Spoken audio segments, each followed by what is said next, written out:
Amigos, bienvenidos a Radio Uruguay, bienvenidos a La Máquina de Pensar. ¿Cómo les va? Estamos ahí. Hoy fue un triunfo del Barcelona y está jugando Peñarol 1-1 ahí con Vélez. Vamos a ver cómo surge. Esperemos que le vaya bien. Tenemos al Flaco Germán en la puesta a punto, ¿no? Estamos ahí en la producción. El Flaco Germán, que creo que no le importa, pero no puede ser. Un uruguayo tiene que importarle. Y Jorge Pozzi, que sí le importa, como a mí, que gane Peñarol. Quiero decirles, amigos, que hemos recibido un par de libros a La Máquina de Pensar, otros más. Rodolfo Santulo, ustedes ya lo conocen. El hombre fue columnista, aparte de La Máquina de Pensar, o es columnista, la verdad que no sabemos cuál es su estado cívico actual. Rodolfo Santulo es autor del Último Adiós, fue mención en el último concurso Lolita Rubial Banda Oriental, y Banda Oriental resolvió sacarlo, editarlo en Lectores de Banda Oriental. Agradecemos esta novela policial El Último Adiós y la leeremos y lo invitaremos al amigo Santulo a ver cómo fue que hizo El Último Adiós, porque es un hombre que está siempre haciendo miles de cosas. Es guionista de cómics, ustedes saben, tiene una editorial de historietas y aparte de trabajar como periodista y miles de cosas más. Los Seres Troc es un libro de literatura infantil que ganó los fondos concursables. Son 16 poemas de Ricardo Silvestrín con ilustraciones de Gonzalo Firpo. Es bilingüe, español-portugués. Esto es sorprendente dentro de los fondos concursables. Creo que es la primera vez que veo que han premiado un relato, bueno, en este caso no es un libro de poesía infantil, bilingüe, bilingüe, español-portugués. Lo vamos a llamar a Ricardo Silvestrín, aunque creo que Ricardo Silvestrín es brasilero. Vamos a ver si vive aquí, no tengo ni la más remota idea. Gonzalo Firpo sí es el ilustrador, a él vamos a convocarlo. Después también tenemos otro libro de los fondos concursables de literatura infantil, se llama Bicicleta. Los textos son de Hernán Rocino y las ilustraciones muy lindas, porque Denise Torena dibuja muy bien, son de ella misma. Bueno, hechas las presentaciones, ustedes saben que estamos en esta semana dedicada a Lolita. Lolita dice en un momento, fuego de mis entrañas. Una de las cosas brillantes de este libro, lo hemos comentado ayer, es más allá del argumento, que es un argumento escandaloso, escabroso. Estamos hablando ahí está. Estamos aquí con Roberto Echavarren, vamos a hablar de Lolita, pero quería decir simplemente que más allá de el argumento escandaloso para su época sobre la pedofilia, bueno, sobre Lolita, sobre Humbert, lo que tiene extraordinario es una bellísima prosa poética, diría yo, y lo que hay es un impulso poético muy importante a lo largo de toda la novela, que hace que, bueno, ahora vamos a leer un par de fragmentos para compartirlos con la audiencia. Que Lolita sea, ya desde el pique fue un clásico y fue un bestseller de calidad, en el sentido que se vendió, estuve leyendo, en las 2 semanas de la misma forma en Estados Unidos que Lo que el viento se llevó. Con eso digo todo. Roberto Echavarren, ¿cómo andás? Muy bien, gracias. Roberto Echavarren, ustedes ya lo conocen, es escritor, es poeta, es narrador, es un hombre que está en todas las letras y es alguien que en su momento escribió un artículo, ¿no? Un ensayo sobre Lolita de Vladimir Nabokov. Fuera de género, criaturas de la invención erótica, Roberto Echavarren. Eso lo sacaste en... Esto está en Losada de Buenos Aires. En Losada de Buenos Aires. ¿Qué? No, que no te acerques tanto al micrófono. Bueno. Estás bien. Estaba diciendo que hay un aura de escándalo alrededor de Lolita. Estuve leyendo sobre Nabokov, estuve leyendo declaraciones de él. Hay una entrevista hermosa que le hizo Bernard Pivot en Apostrophe ahí en Francia.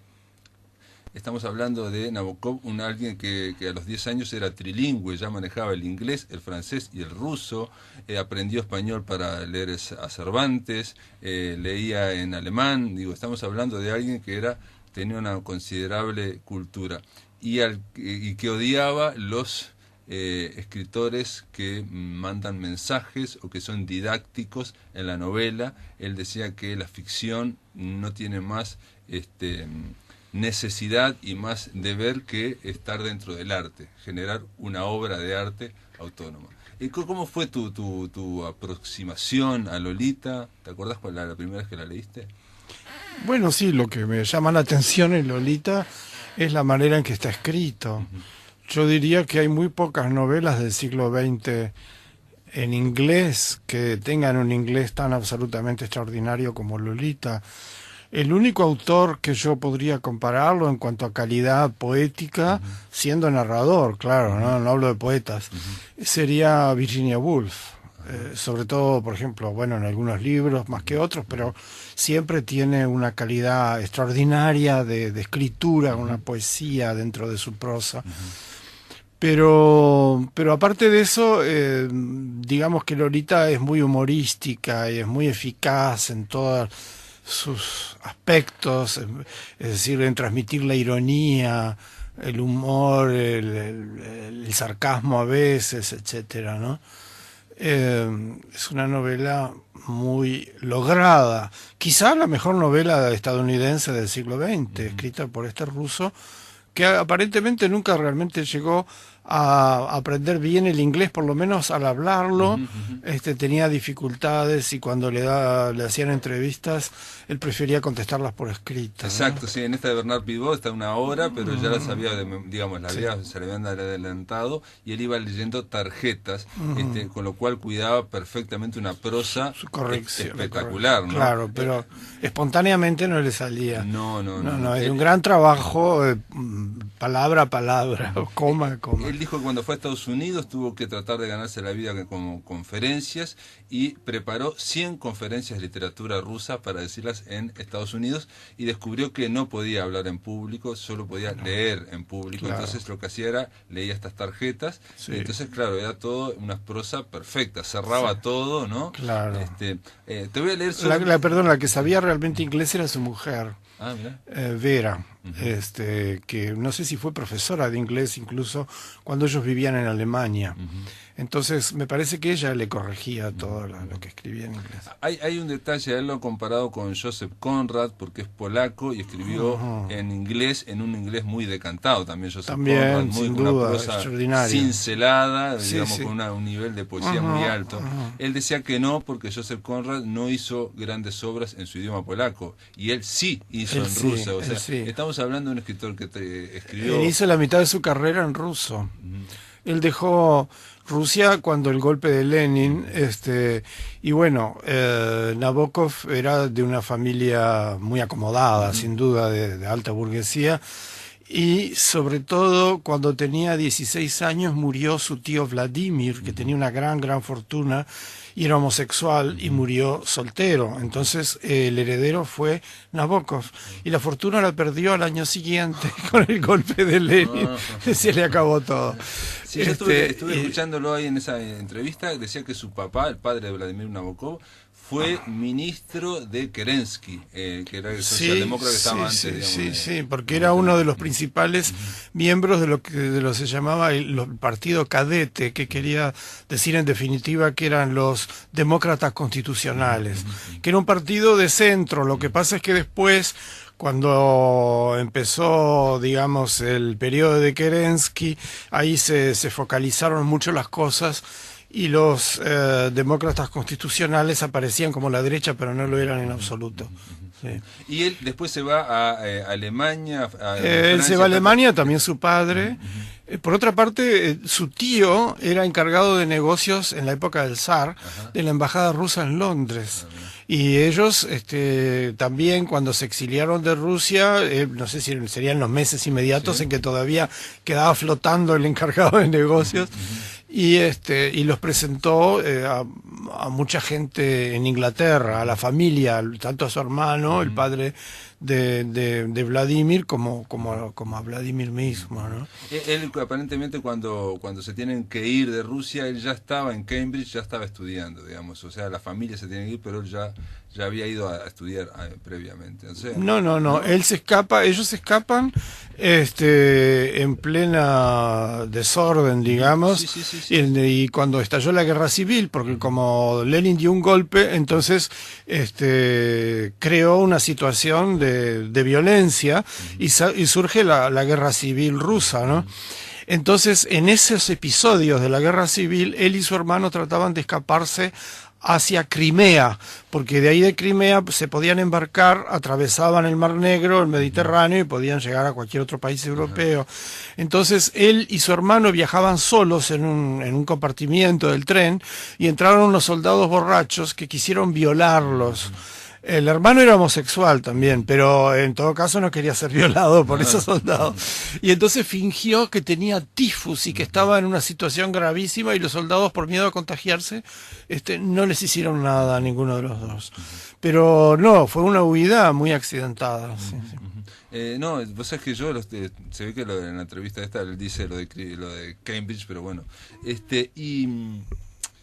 Y él dice que estuvo 20 años, unos 17, 19 años, entre Francia y Alemania, escribiendo para periódicos franceses y alemanes que estaban, digamos, con los rusos blancos, ¿no? O sea, él escribía novelas, escribía artículos para eso, y ahí desarrolló parte de su carrera hasta que empezó la Segunda Guerra Mundial, y ahí se fue para Estados Unidos. En el 39 se va para Estados Unidos. Bueno, su mujer era judía, además, Vera. Así que tenía realmente que escaparse de Hitler. Ellos, lo que pasa es que Berlín, al final de la Primera Guerra Mundial, con la desvalorización del marco alemán, etcétera, era una ciudad que resultaba relativamente barata en Europa para alguien que venía de otro lado. Claro. Y entonces gran parte de la emigración rusa, de los que podían escaparse de Rusia, se alojaron en Berlín. Claro. Ahí hubo escritores por un tiempito, como Marina Tsvetaeva, por ejemplo, y otros, ¿no? Y entonces él vivió unos cuantos años, creo que vivió casi 10 años en Berlín, y ahí escribió varias novelas. La primera es Mashenka, y tiene varias más, Rey, Dama, Ballet, que es sobre las cartas, ¿no? Esa, por ejemplo, es muy curiosa, porque Mashenka es sobre Rusia. Sí. Pero Rey, Dama, Ballet es sobre Berlín, el Berlín en el que él estaba viviendo en ese momento. Y ahí aparecen personajes muy interesantes. Por ejemplo, era una pareja homosexual, dos chicos jóvenes, uno que trabajaba en una tienda, y se quemaban con lámparas de cuarzo, cosa que sería muy novedosa en esa época, para tener un tinte bronceado. O sea que esa novela es el Berlín de los años 20. Ya cuando la cosa se puso muy fea en Berlín, entonces se fueron, pero fueron prácticamente, no sé si 5 años en París. Ahí estaba su hermano, y ellos tenían una relación un poco difícil, porque Nabokov de adolescente le había robado el diario a su hermano, que era un año menor que él, y en este diario aparecían los enamoramientos de su hermano con los chicos de la escuela Tenishev, que era la mejor escuela secundaria de San Petersburgo. Y entonces eso se lo mostró al preceptor, y el preceptor se lo mostró al padre de Nabokov, con lo cual se creó un escándalo furibundo. Y la relación entre los hermanos nunca fue demasiado fácil, pero tampoco eran enemigos. Y su hermano vivía en París y murió cuando París fue ocupada por los nazis. Lo mandaron a un campo de concentración y ahí murió en la Segunda Guerra Mundial. Por otro lado, hay que decir que los rusos refugiados primero en Berlín, después en París, cuando Hitler invadió Francia, todavía era aliado de Stalin, porque habían firmado aquel pacto germano-soviético por el cual se repartía en Europa. Quedaba la mitad de Polonia, Finlandia y los países bálticos para Rusia, y el resto, mejor dicho, para la Unión Soviética, y el resto para Hitler. Entonces, como eran aliados, Hitler agarró a estos rusos y se los devolvió a Stalin. Con lo cual, evidentemente, o si no, murieron en los campos de concentración alemanes, como en el caso del hermano de Nabokov. Es interesante lo que decís vos de esa novela, porque la menciona mucho, la de Ballet, la de Rey, Ballet, porque te demuestra que Vladimir Nabokov escribía de una forma en Rusia, de otra forma, digamos, para un público en Alemania, ¿no? Y después cuando va a Estados Unidos escribe para otro público en Estados Unidos. Genera una novela norteamericana, digamos, ¿no? Rey, Dama, Ballet, justamente él logró que la tradujeran al alemán, y se publicó, creo que fue en el año 28, en Alemania, por un gran emporio editorial judío que se llamaba Ullstein, que desapareció, por supuesto, cuando vinieron los nazis, ¿no? Sí. Entonces también escribió bastante teatro, pero el teatro no era traducido a otros idiomas, era simplemente para la comunidad rusa, ya fuera de Alemania o de París. Voy a leer solamente un fragmento antes de irnos a la pausa de Lolita, para que vean un poco la prosa. Digo, hay muchos ejemplos, y el fino humor y ironía y terrible de este hombre, ¿no? Dice, la casa, se refiere a la casa donde va a alquilar Humber, ¿no? Va a la casa de la madre Lolita. La casa, muy vieja, tenía más posibilidades de intimidad que nuestras casas modernas, se refiere a las de Francia, ¿no? Porque este hombre viene de Francia. Donde el cuarto de baño, único lugar con cerradura, debe usarse para las furtivas necesidades de una paternidad proyectada. Está bien. Después de la pausa seguimos aquí con Roberto de Chavarren conversando sobre Lolita de Vladimir Nabokov. En el aire de Radio Uruguay, La Máquina de Pensar. Continuamos aquí en La Máquina de Pensar, estamos conversando con Roberto de Chavarren sobre Lolita. Bueno, estábamos hablando sobre Vladimir Nabokov, sobre la peripecia, que hay que hablarla, digamos, de alguien que, como decías vos, era de clase alta dentro de la Unión Soviética, de la Rusia todavía no estaba la Unión Soviética, era alguien que de alguna forma era del mundo del ayer, como decía Stefan Zweig, de la Europa del siglo XIX, que logró en un momento un desarrollo muy importante a nivel cultural, y eso después se cortó con la Segunda Guerra Mundial, con la masificación cultural, con todo, con miles de cosas que pasaron. Se borró ese mundo del ayer, pero bueno, Vladimir Nabokov viene de ese mundo del ayer, que yo qué sé, con personas que a los 10, 12 años ya habían leído Los simbolistas franceses y cosas así, ¿no? Bueno, porque él tenía una institutriz inglesa y otra francesa. Sí. Eso lo cuentan en Habla Memoria. Habla Memoria. Y por otro lado, iba a esta secundaria, que era la escuela Tenishev, donde poetas, simbolistas rusos eran los maestros. Entonces, él tuvo la mejor educación posible en su momento. O sea, que no es solamente su hazaña, evidentemente era un tipo muy capaz y que supo absorber lo que le daban, pero en todo caso él estuvo en un medio específicamente favorable al cultivo intelectual, ¿no?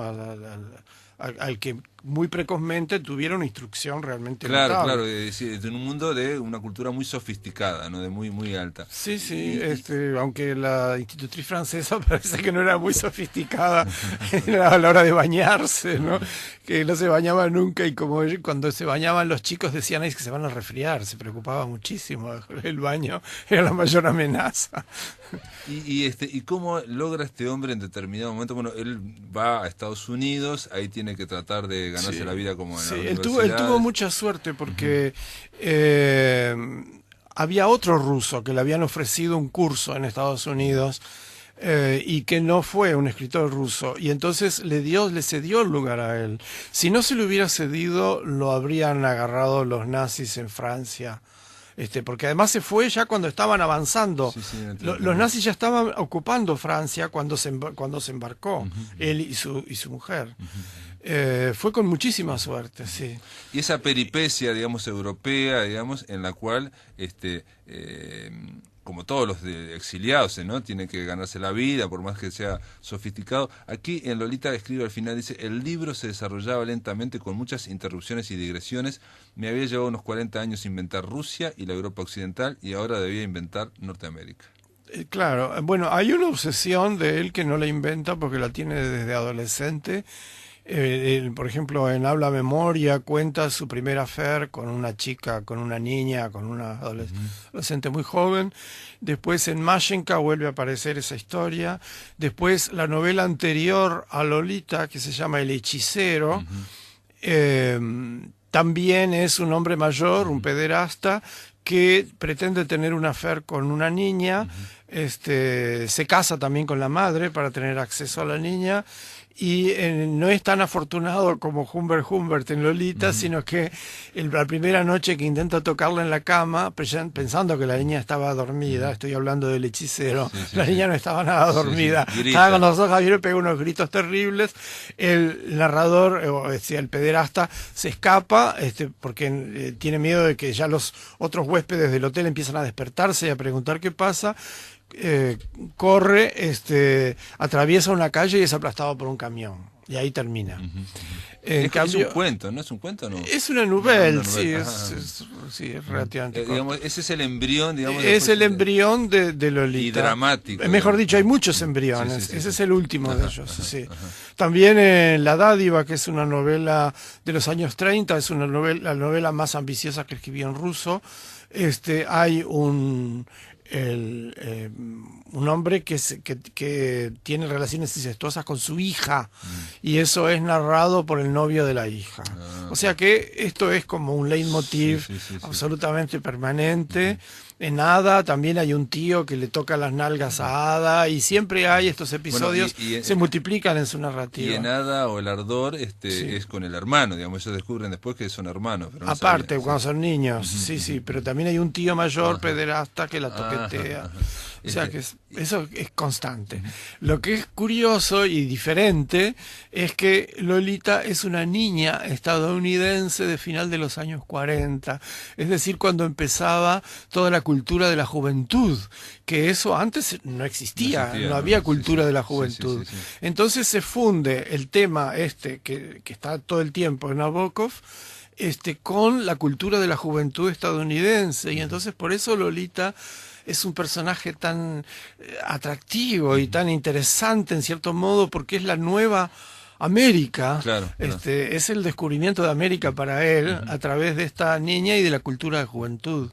Y entonces él, a partir de eso, él escucha la radio, lee historietas, o sea, se mete en el mundo de Estados Unidos a través de su obsesión. Que es la cultura de masas. De alguna forma, una lectura de Lolita, porque esa tiene muchas lecturas, una lectura, digo, se puede hacer en cuanto a que es Humbert representa la sofisticación, la neurosis de la cultura europea, la alta cultura, que con una Europa en decadencia, porque en el año 47, donde transcurre la novela, Europa está en ruinas. Estamos hablando del plan Marshall, o sea, está destruida, y los europeos están esperando, por favor, que vengan los yanquis y el plan Marshall, ¿no?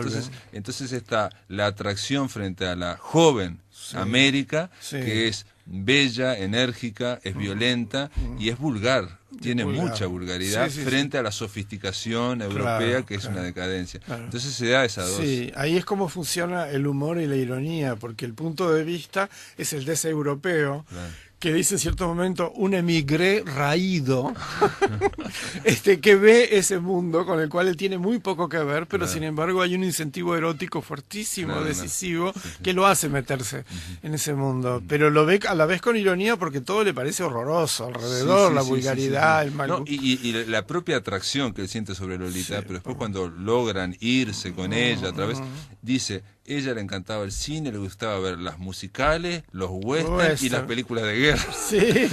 Todas cosas para él abominables. ¿Dónde eran las películas de gángster, perdón. De gángsters y los westerns. Sí.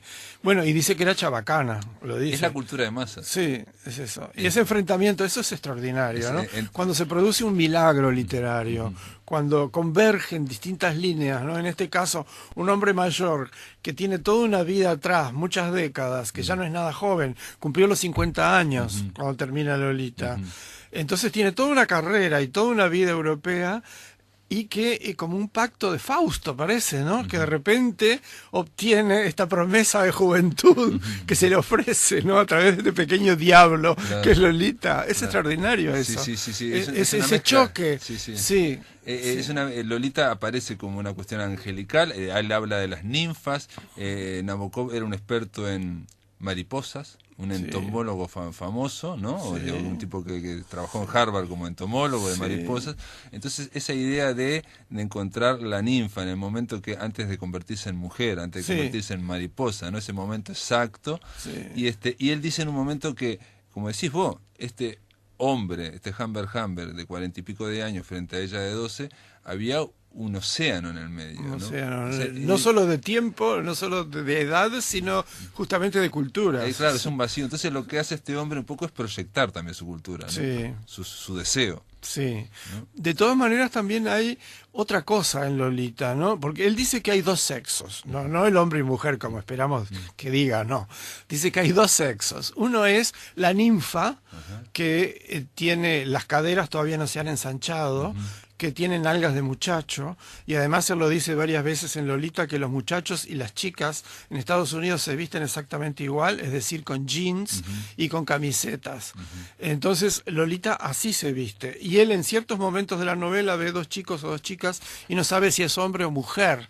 Entonces lo que le atrae en Lolita es la ambigüedad en cuanto al género, que es algo así como un muchacho. Y la noche anterior a que Humbert se acuesta la toca por primera vez en el hotel a Lolita, sueña con un hermafrodita velludo. Bueno, Lolita no era velluda, pero lo de hermafrodita en sí, en cuanto a la indistinción de los géneros.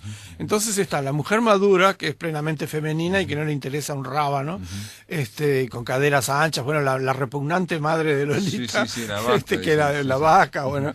Pero que era hermosa también, dice la madre de Lolita, su seña era linda en el sentido, digamos, en ese sentido que a él no le interesa. Claro, mientras que Lolita es ese enigma de cuál es el sexo Y él en esa teoría que él plantea dice que va entre los 12 y los 14 años, a los 15 años ya deja de ser ninfa, digamos, y hace una especie de proyección en el sentido de que dice, si varios hombres miraran una foto de muchas niñas, ninguno descubriría cuál es la ninfa de esa, porque no todas... Pero él tiene un ojo entrenado y descubre a la ninfa. Por otro lado, también lo podemos relacionar con un episodio de su niñez que cuenta en Habla Memoria. Su tío Vladimir, homosexual, parece que tenía una casa al lado, una casa muy lujosa, ¿no? En una finca campestre, cerca de la finca campestre de los Nabokov, y venía a almorzar, y entonces en vez de irse a la terraza después de almuerzo con el resto de la familia, metía a Vladimir en su falda, en sus rodillas, y lo empezaba a toquetear y a hacerle como unos canturreos amorosos. Y dice Vladimir que él sentía vergüenza ajena por su tío frente a los sirvientes que estaban viendo esa escena, y que la escena se terminaba cuando desde la terraza, que se alarmaban un poco, lo llamaban. Entonces podemos decir también, que trastrocando las cosas, que él es Lolita. Él es Lolita en el sentido de que fue una Lolita para su tío. Entonces hay como una reversión de roles en que de alguna manera esta obsesión con la Lolita, él puede decir yo soy Lolito. ¿No? De alguna forma también lo plantea, digamos, por lo menos en la entrevista de Pivot, dice que al haber ese vacío, ese océano, entre esa distancia imposible de cubrir entre Lolita por las culturas y todo, de 12 años y él de casi 50, lo que hace este hombre es desarrollar todo lo que tiene adentro, digamos, es la visión del protagonista narrador. Es más, llega al extremo de decir que Lolita no existe más allá de la malicia del narrador. Llega a decir más. Sí, claro. ¿No? Llega a decir algo así. Mirá, te lo voy a escribir acá porque me parece... Ay, lo tenía por aquí escrito. Bueno, no lo voy a encontrar ahora. Y más que la malicia del narrador, la malicia del propio Nabokov. Es decir, de todas sus experiencias, incluso esta experiencia de infancia que te acabo de contar. Él se ríe mucho de Freud y de todo eso, abominaba de Freud, decía, yo de ese austríaco solo me gusta leerlo en versión cómica, digamos, como cómic. Pero sin embargo, en Lolita al comienzo da una causa posible, digamos, de esta fijación, por llamarlo de alguna forma, en que él se quedó, le pasó con una niña a los 13, 14 años, cuando él tenía 13, 14 años, y la niña se murió de tifus. Entonces como que quedó fijado, Anabel se llama, y quedó fijado ahí. Lee, sí. Entonces como que quedó fijado ahí. Sí, son distintos anclajes, pero todos convergen en lo mismo. En este personaje casi infantil, ¿verdad? Que es tanto hombre como mujer en realidad. No hay también, y te pregunto, a ver, qué posibilidad, porque ahí estuve leyendo otras interpretaciones, porque obviamente Lolita tiene muchas capas.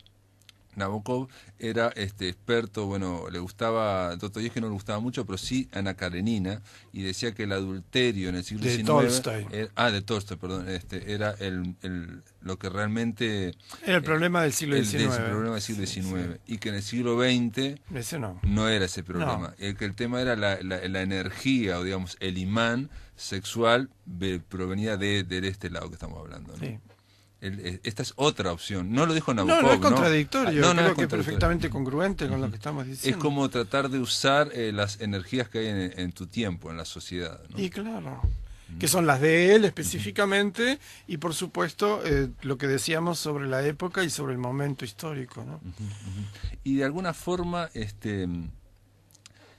también hay un castigo para este protagonista, porque constantemente el protagonista se dirige al jurado, el de Lolita, y dice: yo soy pedófilo, soy es la única depravado, manera, constantemente está diciendo que soy depravado. Es la única manera en que este relato sea mínimamente aceptable, ¿no? Desde el punto de vista del que ya está condenado, del que ya está en la cárcel. Pues sí, que se está dirigiendo al jurado y entonces admite su culpa. Él termina matando a lo que podría ser el alter ego, el doble de él, una sombra, que es Clark Kilty. La frase que te quería decir que había anotado es esta, que dice, se lo dijo a Bernard Pivot, Vladimir Nabokov: Lolita, la ninfula, solo existe a través de la obsesión que destruye a Humbert. Fuera de la mirada maníaca de Mr. Humbert no hay ninfula. Sí. Bueno, eso es lo que dice el autor. También sabemos que el autor no necesariamente es el mejor intérprete de la obra. No, pero lo que estaba tratando de decirte, no se trata tanto de interpretar en este caso la obra, sino de que nosotros interpretemos a Nabokov. O sea, con todos estos precedentes que te detallé, evidentemente es una obsesión de Nabokov, y él es el creador de la ninfula, obviamente. Claro. ¿Y cómo ves eso para terminar un poco, ese doble que lo va siguiendo a él, ese Clark Kilty, que en algún momento, digamos, Lolita, para empezar, y lo dice varias veces en el libro, yo no fui el primero. Lolita había tenido experiencias en un campamento. Con una niña a los 12 años y en el verano siguiente con un chico. Sí. Y después, en los campamentos de verano. Exacto, en el campamento de verano. Él lo dice. Era muy experimentada y le enseñó a besar a él. Le hundió los labios con gran fuerza y él pudo con la lengua tocar las paletas, los dientes grandes de Lolita y oler su olor a menta, como dice. Pero ella fue la incitadora y la iniciadora, en cierto modo.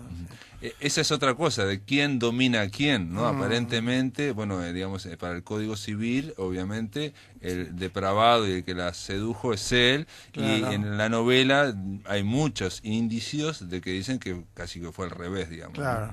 ¿No? Exacto. ¿Quién es el monstruo? Exacto. ¿El pederasta o esta chica que a la vez seduce, ¿no? Y que tiene iniciativa en cierto modo? Y hay como una especie de graduación en el sentido de que por un lado ella en su campamento tuvo iniciación sexual, después está este interregno con Humbert, y después finalmente va con Clark Kilty, que es un dramaturgo de Hollywood, donde participa en orgías, no sé qué, y termina al final casándose y embarazada de un veterano de guerra, de un muchacho que le falta un brazo. Sí. ¿No? Donde ahí la ve a él destruida, su Lolita, porque ya es una señora es embarazada, una mujer hecha, embarazada de 8 meses. Es lo mismo que pasa con Onetti. Onetti también le repugnaban las mujeres embarazadas, y la mujer, la ninfula de Onetti siempre es una chica que se describe con nalgas de muchacho. Ya vas a ver en todo Onetti. Sí. Hay una relación bastante grande entre los dos, creo que se puede establecer a través de este objeto erótico. Sí, bueno, Onetti le encantó Lolita, pero la criticó diciendo que había que él quiso escribir un bestseller y que utilizó mucho el humor para que no llegara bueno, hasta un poco final, de celos probablemente vamos a atribuirle a Onetti. Y Onetti en ese artículo otra vez Lolita llega a decir, esto no lo pueden leer las mujeres, por ejemplo, ¿no? Sí, porque no entienden. Es terrible la forma en que escribe, pero queda fascinado por la prosa también de Nabokov. Por supuesto. Bueno, gracias por estar acá, Roberto. No, al contrario. Me he He pasado bien contigo. La próxima vez vamos a ver si le invitamos a Roberto Chavarren para otra cosa, para hablar de algún otro tema. Muy bien. Amigos, seguimos en La Máquina de Pensar, después la pausa, vamos acá. En el aire de Radio Uruguay, La Máquina de Pensar.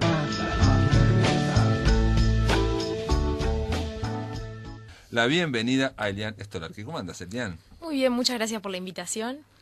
Elian Stolarski, ustedes ya la conocen, ha pasado por La Máquina de Pensar, ha pasado por todos los programas. Yo creo que esta muchacha es dibujante, pintora, es artista plástica, no sé cómo te gusta que te digan. Artista plástica está bárbaro. Está bien.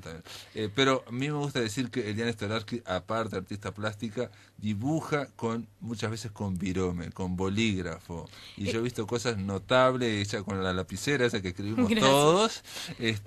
Imaginen toda una pared dibujada con lapicera lapicera, bueno, es lo que hace Elian Stolarsky. Y nunca lo dejamos, por más que agarramos otros materiales y todo, la lapicera es como el caballito de batalla, siempre se vuelve. Aparte, digamos, es una especie de que usás el reticulado, no sé cómo se llama eso. Sí, se llama reticulado, claro oscuro, viste, vas cruzando, es idea de cruzar líneas, casi como un tejido. Claro, Se ve como un tejido, viste, y en base a cuanto más superpones líneas, generas más oscuros, y cuanto menos líneas y más abiertas, más claros. Eso solo te das cuenta cuando ven los dibujos de Elian Stolarsky, si te acercás, si ves de lejos, ves solo el dibujo sin ese reticulado, ¿no? En manchas de colores. Exacto. Y el tema, Elian, es que este miércoles, mañana, vas a inaugurar otra muestra. Una muestra en SOA conjuntamente con Álvaro Zunini, que desde ya les digo que es un artista imponente y con quien tengo la suerte de exponer conjuntamente, y en un lugar además que nos abrió las puertas maravillosamente. De paso ya agradecerles a todo el equipo de SOA. SOA Arte Contemporáneo, que está... Constituyente y Blanes. Constituyente y Blanes, sí. Una casa amarilla muy visible, así que se van a dar cuenta. Che, y la curaduría, o sea, los que los vinculó a ustedes dos, me dijiste que era la gente de SOA. Nos llamó SOA a exponer conjuntamente y tuvimos la curaduría, también agradecerle a ella, de Jacqueline Lacasa, que además hizo un trabajo excelente para mi gusto, además dándonos espacio para trabajar, pero a su vez con una guía bastante particular en el sentido positivo, ¿no? Así que fue un proyecto precioso y que bueno, que lo van a poder ver a partir de mañana y va a estar hasta el 28 de mayo.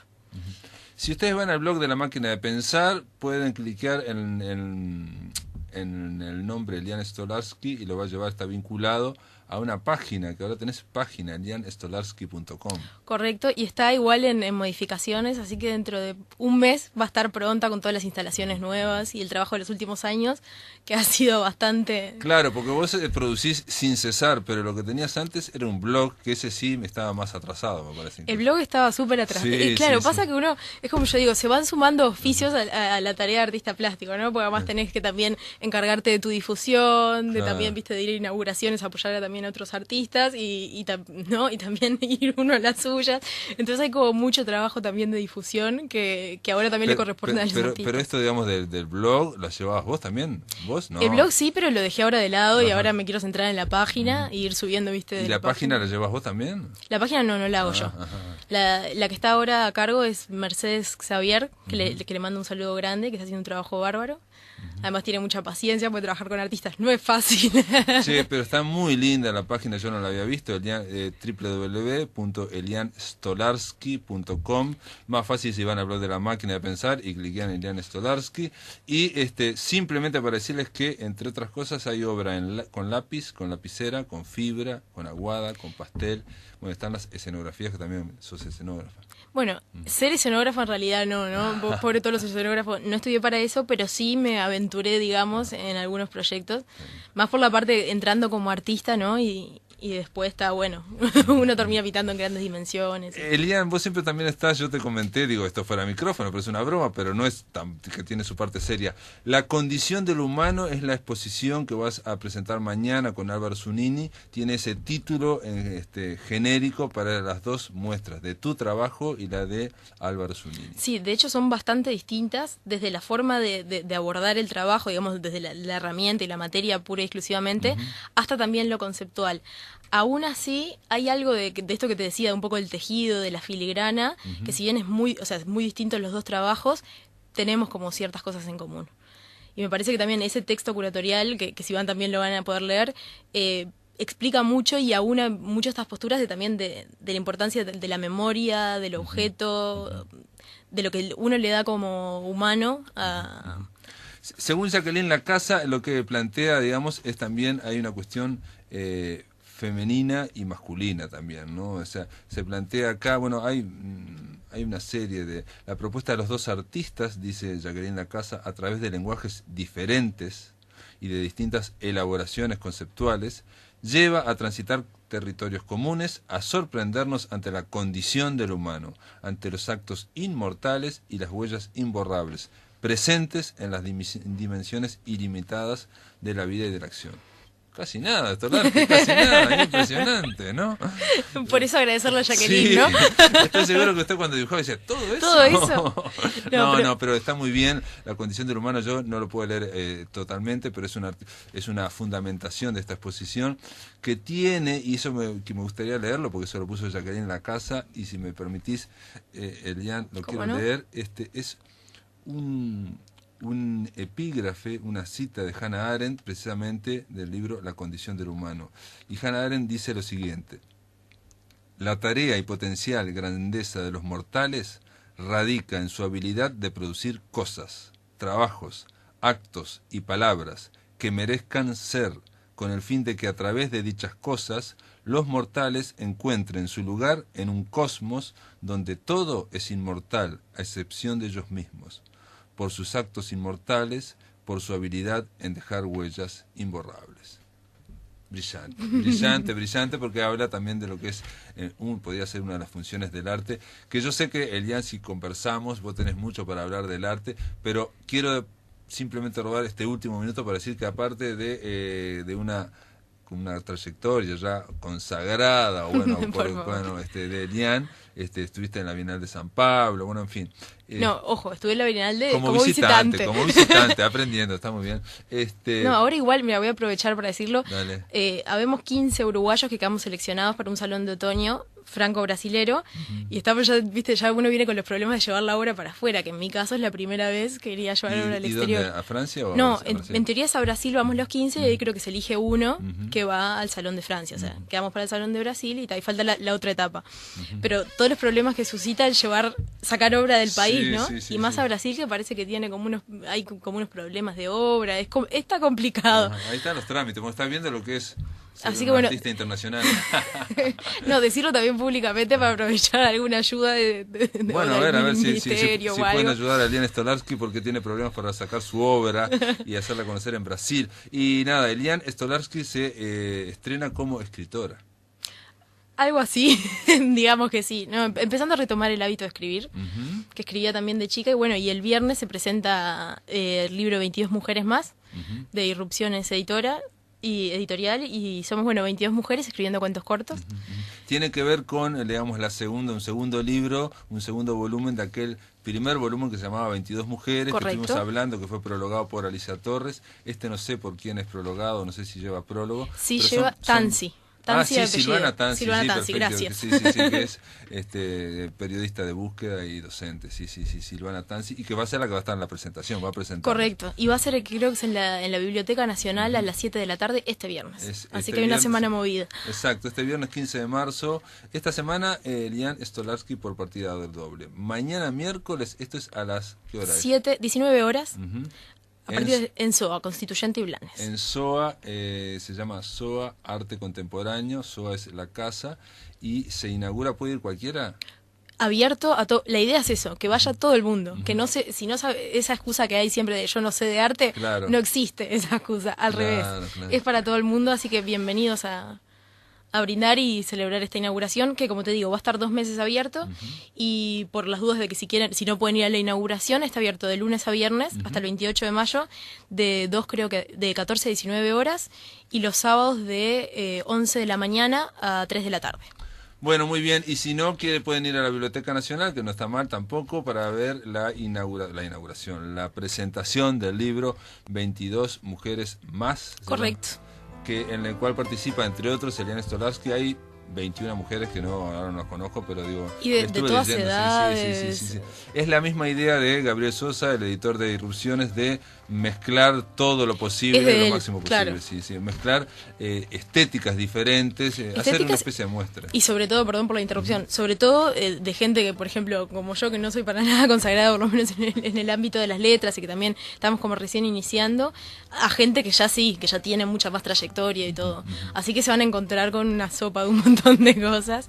Así que los invito a leer y a ver la muestra. Muy bien, Eliana Stolarski, gracias por estar acá en la Máquina de Un Pensar. placer. Muchas Amigos, gracias. mañana vamos a seguir conversando de Vladimir Nabokov. Vamos a llamar a Buenos Aires, que hay una arquitecta, se llama Liliana Villanueva, y que tiene un blog que se llama Nabokov Cazando Mariposas. Ella es lectora de Nabokov, no es experta, pero es lectora. Vivió en Moscú, vivió en Montevideo, vivió en Buenos Aires. Y luego vamos a llamar a Maldonado para hablar con el poeta Ignacio Fernández de Palleja. Esto es todo, amigos. Hasta mañana.